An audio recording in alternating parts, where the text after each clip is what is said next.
प्रभु यीशु मसीह के मधुर और मीठे नाम में आज फिर दिनांक 19 नवंबर दिन शुक्रवार को हम आप सबका स्वागत करते हैं। प्रभु का धन्यवाद करते इस दिन के लिए। और आज के दिन के लिए जो वचन है वो लिया गया है भजन संगीता की पुस्तक उसका 27 अध्याय उसका 8वां पद।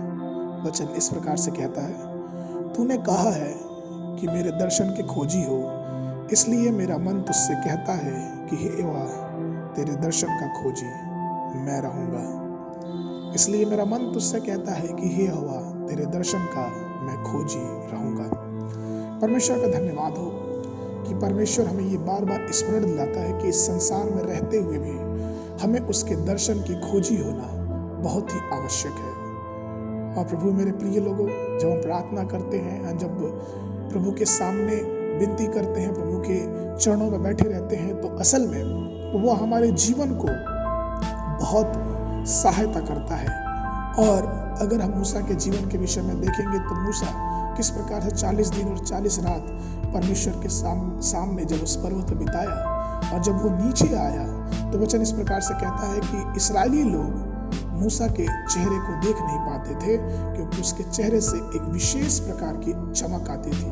अर्थात उसके जीवन में परमेश्वर की सामर्थ्य का अनुभव दूसरे लोग कर रहे थे। इसलिए प्रभु मेरे प्रिय लोग, दाऊद यहाँ कहता है कि हे यहोवा मैं तेरे दर्शन का खोजी बना रहूंगा। जब हम परमेश्वर के दर्शन के खोजी बने रहते हैं, जब हम उसके पीछे लगे रहते हैं, तो हम परमेश्वर की दिव्य शक्ति को, उसकी सामर्थ्य को हम अपने जीवन में महसूस करते हैं। बाइबल में हमारे पास बहुत सारे उदाहरण हैं कि किस प्रकार से प्रार्थना की सामर्थ्य से, प्रार्थना के जीवन से लोगों ने विषम परिस्थितियों में अपने आप को एक अच्छे योद्धा के रूप में साबित किया।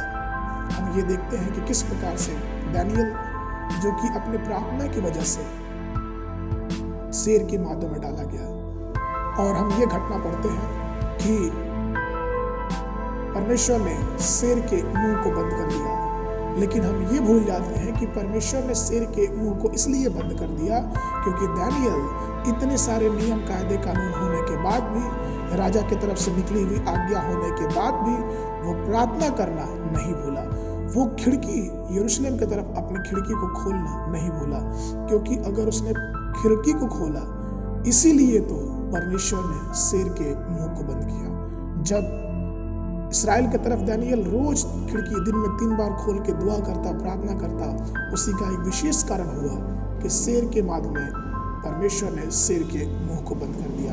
इसलिए प्रभु मेरे प्रिय लोगों, जब हम परमेश्वर के लिए अपने हृदय को खोलते हैं, जब परमेश्वर की आराधना के लिए, परमेश्वर से प्रार्थना करने के लिए, परमेश्वर से दुआ करने के लिए, परमेश्वर के सामने बैठने के लिए, परमेश्वर की संगति में बैठने के लिए जब अपने आप को खोल देते हैं, जब अपने आप को निछावर करते हैं, तो हम ये पाते हैं कि परमेश्वर हमको एक दुगुनी सामर्थ से भर देता है। जिस प्रकार से उसने दानियल को भरा, क्योंकि उसके जीवन जो था वो प्रार्थना का जीवन था। जिस प्रकार उसने मूसा को भरा, जब वो 40 दिन और 40 रात परमेश्वर की उपस्थिति में बैठा रहा, क्योंकि परमेश्वर की उपस्थिति में हमारा जीवन कभी भी व्यर्थ नहीं जाएगा। वो एक अलग सामर्थ्य, एक अलग छुटकारा, एक अलग चंगाई, एक अलग शांति को लेके हमारे जीवन में आता है। इसलिए प्रभु मेरे प्रिय लोगों, आए हम जितना हो सके उतना परमेश्वर के चरणों के समीप अपने आप को लेके जाएं, परमेश्वर से प्रार्थना करें, परमेश्वर से दुआ करें,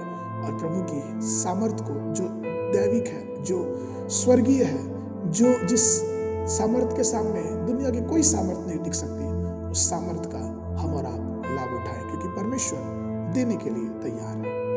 आज के मनन के लिए जो वचन है वो पाया जाता है दूसरा इतिहास की पुस्तक उसका 7वां अध्याय उसका 14 पद। वचन इस प्रकार से कहता है, तब यदि मेरी प्रजा के लोग जो मेरे कहलाते हैं दीन होकर प्रार्थना करें और मेरे दर्शन के खोजी हो और अपनी बुरी चाल से फिरे, तो मैं स्वर्ग में से सुनकर उनके पाप क्षमा करूंगा और उनके देश को ज्यों का त्यों कर दूंगा। परमेश्वर आप सबको आशीष दे।